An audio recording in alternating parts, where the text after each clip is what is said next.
এটা ছিল সেই দিনের ভিডিও যেদিন ছিল হসপিটাল থেকে আমার ডিসচার্জের দিন। আর আমার দাদার শখ ছিল তার ভাগ্নিকে সে নিজে হসপিটাল থেকে ছুটি করিয়ে নিয়ে আসবে। তো সে তার শখ পূরণ করতে হরিপাল থেকে জামশেদপুর ছুটে গেছে সেই দিনই, যেদিন আমার ডিসচার্জ।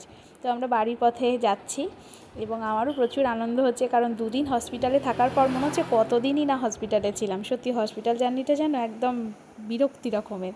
তো বাড়িতে এসে সমস্ত কিছু চেঞ্জ করে দাদা তার ভাগ্নিকে নিয়ে বসে পড়েছে। তো দাদা দুদিনই থাকবে। লিখবি আমার মেয়ে প্রথম ছাড়ছাড়ানি হাগলো, মামার হাতে লাইক করো, লাইক কমেন্ট শেয়ার করো, তাও আবার মামার হাতে। হ্যাঁ। তার পরের দিন যাচ্ছিলাম, মেয়ের ছিল চেক আপের দিন।